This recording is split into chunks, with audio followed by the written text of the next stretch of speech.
We're grateful for who God is. That list of names given, holy and mighty and all of that, that's just the beginning of things. When Jesus was jousting with the Pharisees, Jesus made it clear to them that when you start talking about me, you're talking about something that surpasses Abraham. Because before Abraham was, he said, my name is I am. In other words, when you open up the book to look at all of the good things that a person can possibly be, mighty and triumphant and awesome and holy, he says that that's just the beginning of it. He had to close. Who I am, America. I am Dr. Shon Neyland from New Orleans, Louisiana. I was born in 1964. And I grew up in a period where we had what's called wards in Louisiana, the 7th Ward. I grew up in the 7th Ward, and the 7th Ward was unique because there were more mixed heritage people, i.e. French, Spanish, African descent. And because it was such a eclectic environment, we had a unique look about us. And that look would also bring with it challenges and troubles because people thought, well, if you're from the 7th Ward, you can pass. Some of the people could pass, quote unquote, for white. And other people had different hair textures. That became a big issue. And so I grew up in an environment where there was a lot of issues around how you look, the complexion of your skin, the texture of your hair, which is a very interesting environment to grow up in. I grew up in a 2-person household. My dad was a longshoreman. My mom worked at a laundromat. My mom was the one who looked European in our family. I didn't realize that, like she was greatly Hispanic and Spanish. She had English descent as well and French descent. And so my dad married her. He was 43. She was 33, her second marriage, his second marriage. And I was the oldest child. And as we grew in a household, I have 2 other siblings, 2 sisters, one 1 year younger than me, and then another 2 years younger than me. And so as we grew up in New Orleans, in the inner city, we recognized that we kind of had it differently than many. It was like we had a privileged lifestyle, if you will. Although I grew up in a shotgun home for the first 10 years, a shotgun home in New Orleans means that the house was straight through. And if you had a gun, you can shoot from the front to the back. Therefore, they call it a shotgun. You had the narrow alleyways, and my grandmother lived next door on my mom's side. But then I found out she really wasn't my grandmother. She was my mom's mother-in-law from her first marriage. But they became very influential in my young life because I did not know who was really my grandmother. My grandmother on my dad's side lived in Gloucester, Mississippi, which is where he hailed from.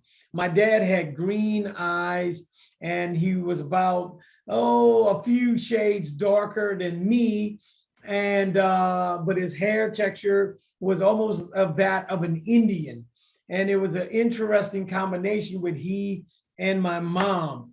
And when we would go to Mississippi, then I found out that my grandmother was born as a concubine.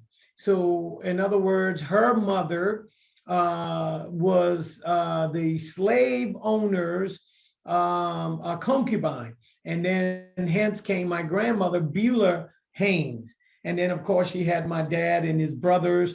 And I always wondered why many of them came out different complexions. my dad brothers, that is, and some of them were fair skinned, some of them were very light. And I didn't understand that. How could they all be brothers and sisters? Well, it turned out that the genetics of my grandmother, Beulah, was of mixed heritage. Therefore, it was passed down to her children. And so now you get the picture of how I'm growing up in this eclectic environment where the emphasis is on, oh, you think you're better or you think you're less. And there were internal wars within the community. Not only were there internal wars with ethnicity and who you look like and the skin complexion, because that was big in those days. If you were what's called, and many people don't know this, but there was terms like mulatto, which means you were 50-50, half European, half African. Okay. Then there were terms like quadroon, which would have been like my mom, 75% European, 25% African. And then there was octoroon. And octoroon meant you were 1/8 African and everything else, 7/8, you were European descent. And so those became lawsuits in America, the early America, about could you pass and who you would become if you get the rights of a quote unquote white person. And so all of this shaped who I was, I think, growing up, because it was a big deal. The lighter you were, you somehow had more privileges in society. And then I began to understand that as I grew up.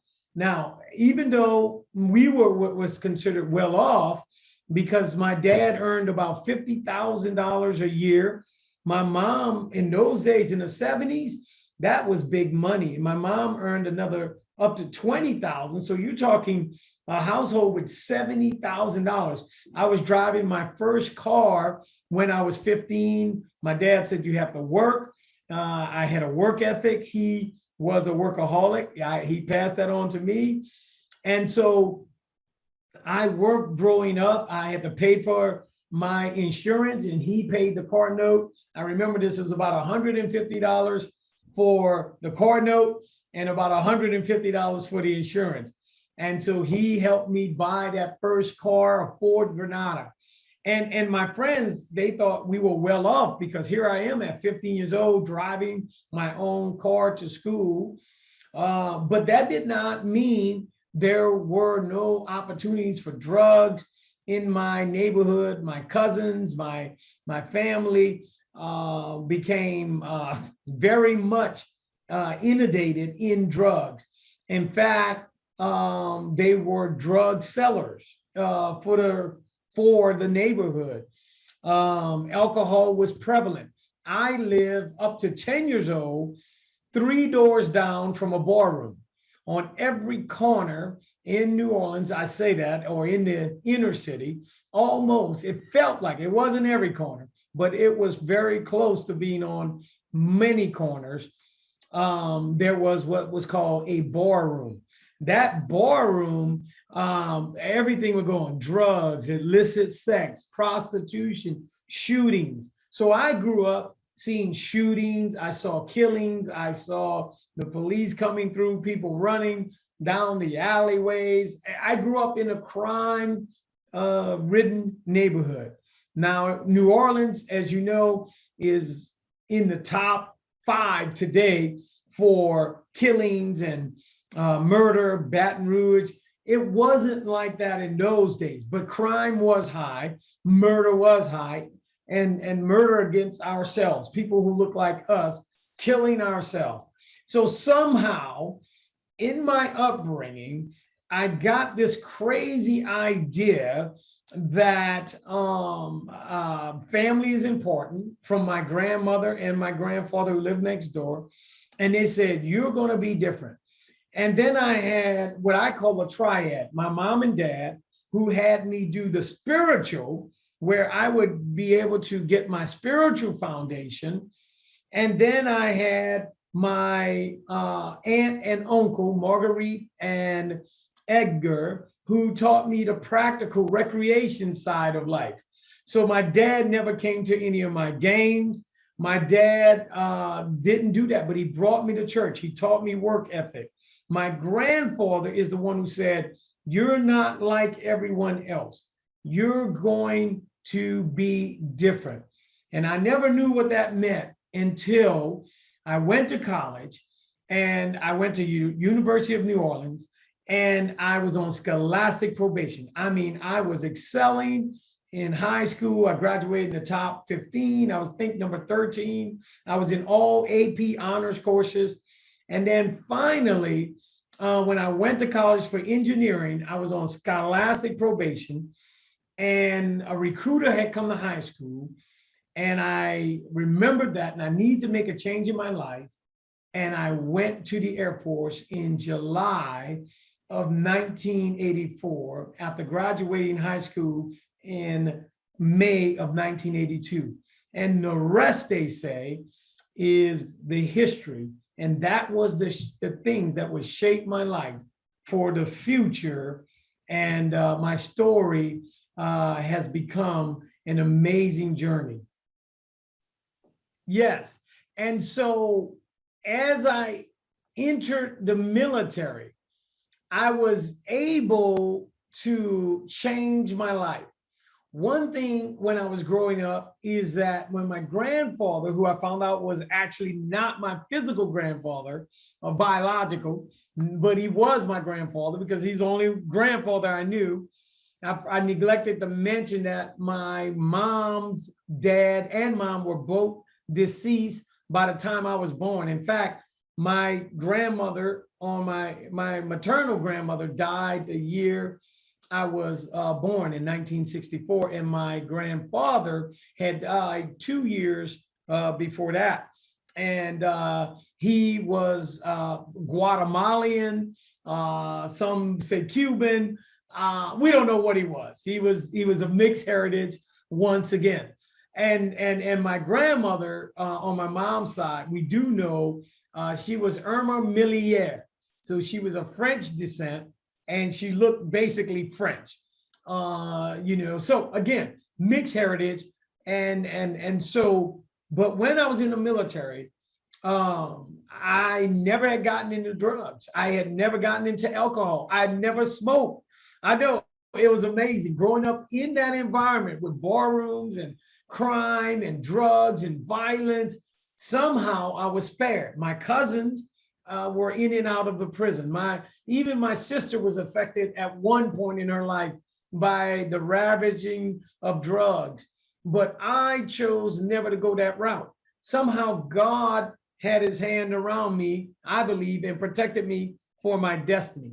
So I went in as an enlisted man, 1984. As I said, I used my ASVAB, that's the test you take to enter, from high school, because I was in all honors courses. I was doing pretty well in high school, like I said. And so my scores were high enough 2 years later to get me in. And I went to England, my first assignment. And this is where the world opened up for me. So I started off enlisted. I was in transportation. My job was to ship items around the world for military importance, almost as if you see UPS and FedEx today. That was my job. But while I was doing that, I went to college, and I continued my college from scholastic probation. I came into the Air Force with 27 hours. And so I continued and worked on it, and I acquired my associates in logistics management. And then I went on to get my bachelor's in industrial technology and engineering from Southern Illinois University. So within quick 5 years of being in the military, I excelled in the military and excelled academically. At the same time, I found my destiny in becoming a minister of the gospel. Although I was unlicensed and all of that, didn't have the education at the moment, in ministry, I had the calling. And so then I began to see how all of this was coming together in my life. and I became an officer. I applied and was accepted in 1991. And so after 6 years and a little more, after being in the military, 1990 rather, I had completed officer training school by February of 91. And so now I am moving forward. I am a lieutenant from the inner city. And the thing about being a lieutenant in the Air Force is, and many people don't realize this, in the early 90s and 90, 91, there were not many African Americans who were officers. We were still living in a time where we were feeling the ramifications from the Jim Crow era up into the 1964 and 1965, the Civil Rights Act and the Voting Rights Act in 65. And so things had not changed, but the military, as always, was further ahead than society. But as I grew in the ranks of the military, I realized there were not many people who looked like me.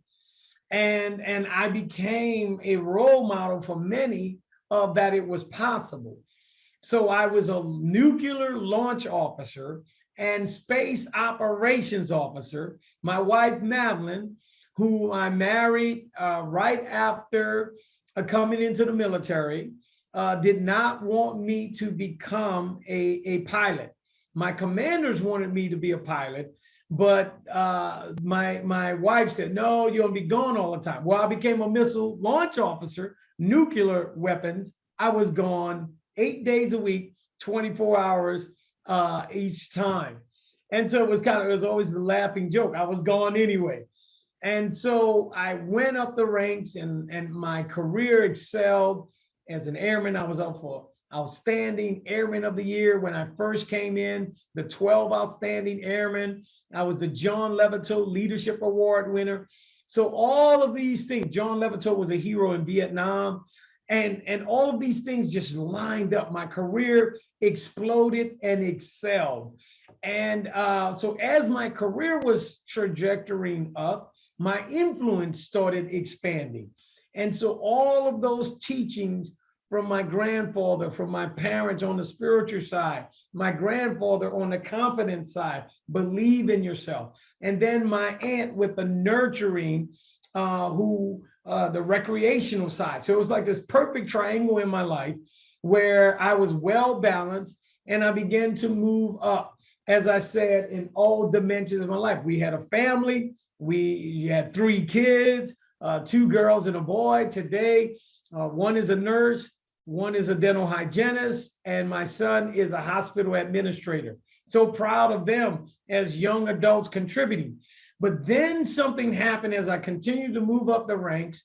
I had the sense of the calling to the ministry. So by 1999, I had started seminary school and got my master's in arts and in my master's of divinity equivalency. So now I went from 0 degrees in 1984 when I entered to 1999, 15 years later, I had 4 degrees. And then I became what's called a chaplain. And then that gave me even more influence and more spiritual influence. And then I started seeing my destiny of what I was to do to help people to be successful. And that's where I changed my trajectory from this technical engineer guy, space operations, to my sole focus was helping people to develop and grow. Then I introduced, or the Lord put on my heart, as I continue to excel in the chaplaincy, move up the ranks, major and lieutenant colonel, all the way to the rank of colonel, I began to realize that all of my upbringing in that eclectic background, in that multicultural background, now will come to fruition for a purpose. And that purpose was to let people know that you can become who you want to be and who you're destined to be, despite what society says about your color or your ethnicity. It's about your character, as Dr. King would often espouse. It's about who we desire to be. And so I began to shift my message about who you are versus about the color of you are. And then I started realizing that this antiquated a separation that we do of white and black is made up. And then I start looking at the connotations of the word. If you're white, and then if you're black, white means pure and holy and righteous. Black means evil, void of color. And then you can look at society, blackmail, black ship, black day, blacklist. If you think of white, you think of the white lie, a doctor's white lab coat. And so I said, we have to move from that in America and become Americans. We have to move from different races, which is a made up social construct, and say, no, we are one human race. And that became my platform. Even as I went to the Iraq War, I went to Afghanistan War, my pledge to America was to bring unity. A divided America cannot stand. And as I began to sound the trumpet, as I began to travel around the world, I ended my career 35 years later as a colonel. And I did not make general. Many thought I should have made general. I felt I should have made general, but then I decided to retire early and become a senior pastor, which is what I'm doing now at Highland Christian Center in Portland, Oregon. But the one thing I'll leave you with is that I had the platform of a lifetime as a colonel in the United States Air Force, a rarity for African descent. And I began to trumpet the voice of reason that we are Americans. I've walked the walk. I've sat in the meetings. I've led in the battlegrounds. I've marched.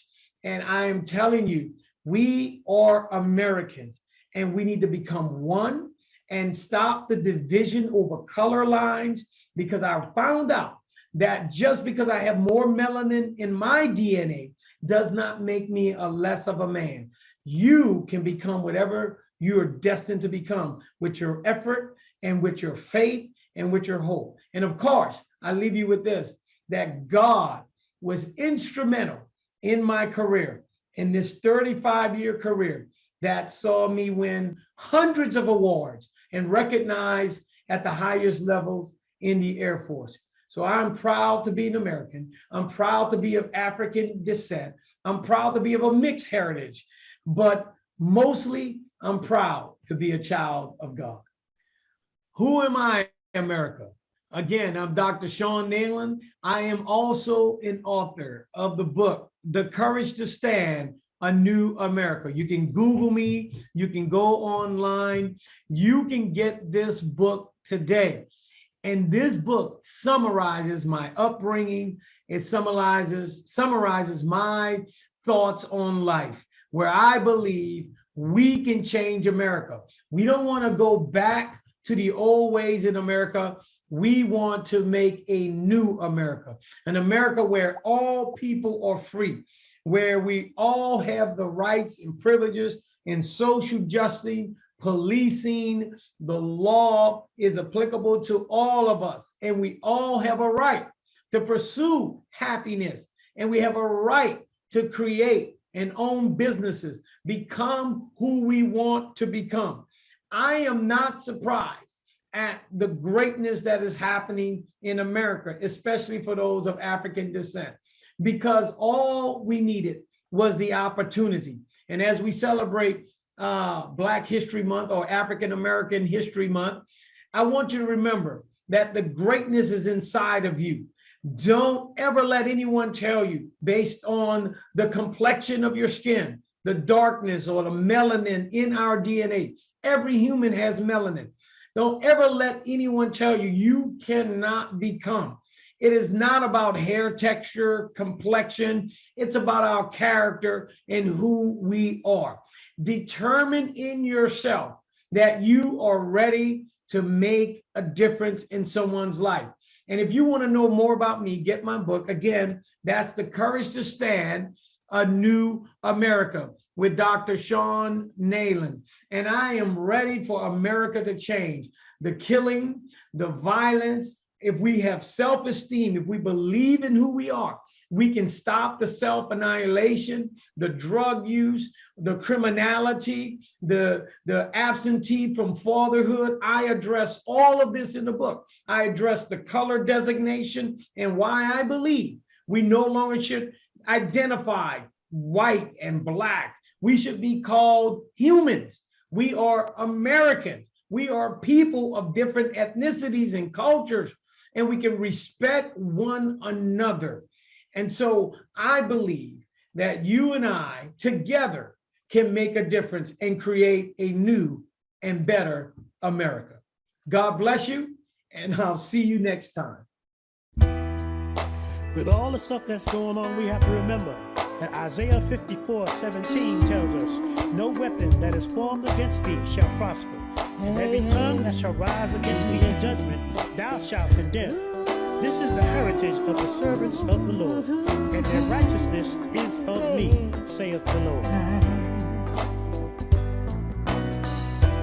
Even though we've got COVID going round, we ain't gonna let it break us down. Ain't gonna let. We gotta trust in God to see us through. There's nothing too hard for him to do.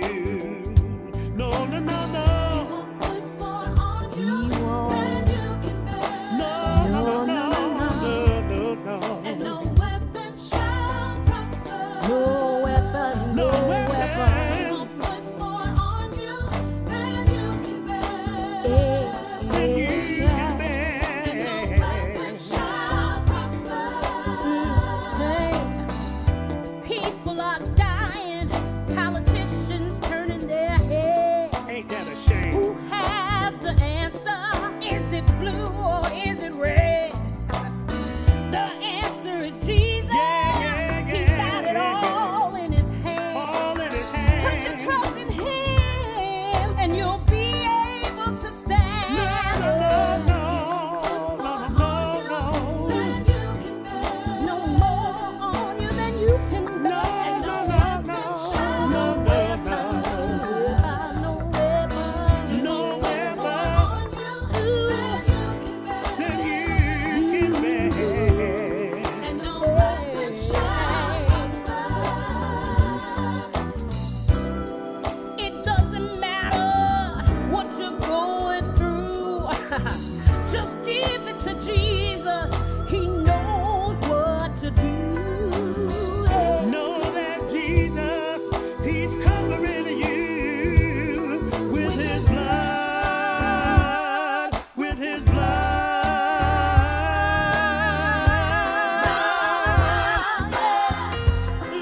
Shall prosper. It shall not prosper Shall against prosper. you. No, no, no, You no. know. No weapon. Yeah. No weapon. No, it ain't gonna work. It ain't gonna work. Hey, It ain't gonna work. No weapon, no weapon. It doesn't matter. Formed It doesn't against matter what me. you're going On through. you shall prosper now. No, no, no. It won't work. It won't No, work.